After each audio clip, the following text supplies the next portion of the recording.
Leonida Yuwansyah, Prodi Hubungan Internasional. Di sini saya akan menjelaskan sedikit tentang komunikasi politik. Untuk konten kali ini saya akan menjelaskan pengertian unsur pendekatan dan proses. Pengertian komunikasi politik. Apa sih komunikasi politik itu?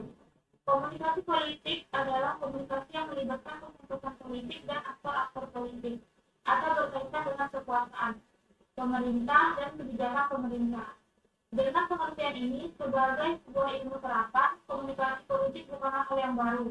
Komunikasi politik juga bisa dipahami sebagai komunikasi antara yang memerintah dan yang diperintah. Menurut Gabriel Alman, tahun 1960, komunikasi politik adalah salah satu fungsi yang selalu ada dalam setiap sistem politik. Kali ini kita masuk ke unsur komunikasi politik. Komunikasi politik terdiri dari berbagai unsur, antara lain komunikator politik dan pesan politik.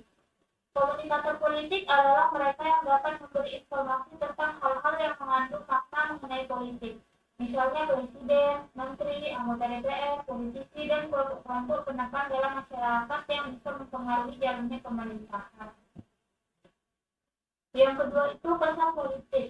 Pesan politik ialah pernyataan yang disampaikan baik secara tertulis maupun tidak tertulis, baik secara verbal maupun non-verbal, tersembunyi maupun terang-terangan, baik yang disadari maupun tidak disadari, yang isinya mengandung politik. Misalnya pidato politik, pernyataan politik, buku, brosur, dan berita surat kabar mengenai politik.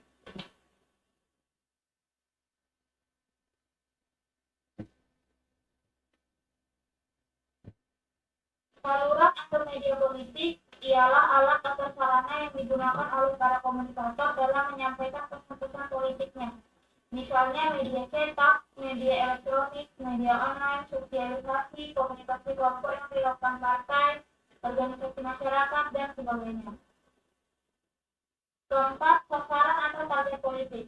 Sasaran adalah anggota masyarakat yang diharapkan dapat memberikan dukungan dalam bentuk pemberian suara kepada partai atau kandidat dalam pemilihan umum. Mereka adalah pengusaha, pegawai negeri, buruh, pemuda, perempuan, mahasiswa, dan semacamnya. Kelima, pengaruh atau efek komunikasi politik. Efek komunikasi politik yang diharapkan adalah terciptanya pemahaman terhadap sistem pemerintahan dan partai-partai politik. Keaktifan masyarakat dalam partisipasi politik di mana nantinya akan berdampak pada pemberian suara dalam pemilihan umum.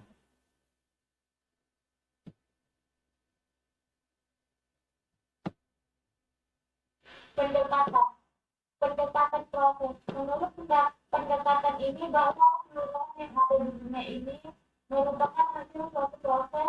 Taylor dan Tandy mengemukakan bahwa realitas sosial merupakan suatu siklus yang punya pola-pola ulangan untuk jatuh bangunnya peradaban. Pendekatan ini dapat dikatakan untuk memahami sosialisasi politik yang berjalan publik. Kedua, pendekatan agenda setting. Pendekatan ini dikembangkan oleh Maxwell McConnell, seorang profesor penelitian surat kabar juga guru direktur pusat penelitian komunikasi Universitas Syracuse, USA, dan Donald L. Shaw, seorang profesor jurnalistik dari Universitas North Carolina.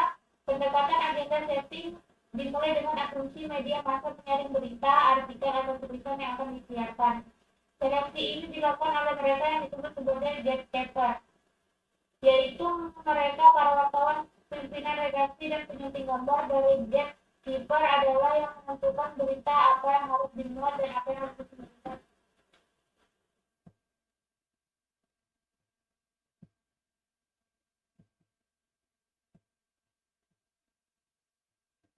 Politik.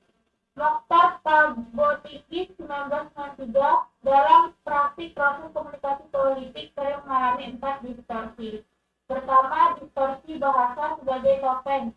Ada eufemisme, penghalusan kata, bahasa yang menampilkan sesuatu lain dari yang dimaksudkan atau berbeda dengan situasi sebenarnya. Bisa disebut seperti diungkapkan Ben Anderson tahun 1966, yaitu bahasa topeng. Kedua, distorsi bahasa sebagai proyek lupa. Sebagai sesuatu yang dimanipulasikan, lupa dapat diciptakan dan direncanakan, bukan hanya atas satu orang, melainkan atas puluhan bahkan ratusan juta orang. Ketiga, distorsi bahasa sebagai representasi. Terjadi bila kita melukiskan sesuatu tidak sebagaimana mestinya. Contoh, gambaran buruk kaum muslimin dan orang-orang Arab oleh media barat.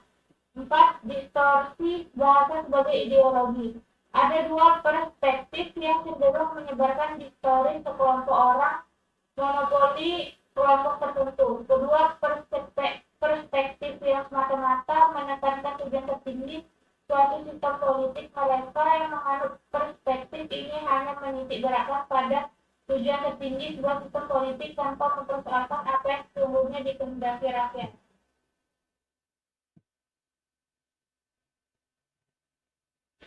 Saluran komunikasi politik. 1. Komunikasi massa, komunikasi satu kepada banyak, komunikasi melalui media massa.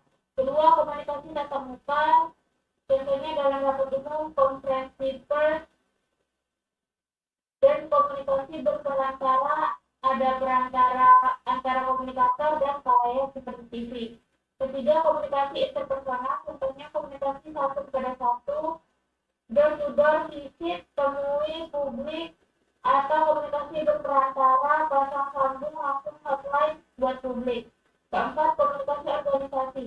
Gabungan komunikasi satu kepada satu dan satu kepada banyak. Komunikasi tatap muka, contohnya diskusi tatap muka dengan bawahan atau staff. Dan komunikasi berperantara, contohnya pengedaran memorandum, sidang, konferensi, buletin, newsletter, lokalia, dan sebagainya. Oke, sekian saja penjelasan saya tentang komunikasi politik. Jika ada tambahan, kritik, dan saran, silakan tulis di kolom komentar. Jangan lupa like, share, dan subscribe. Terima kasih.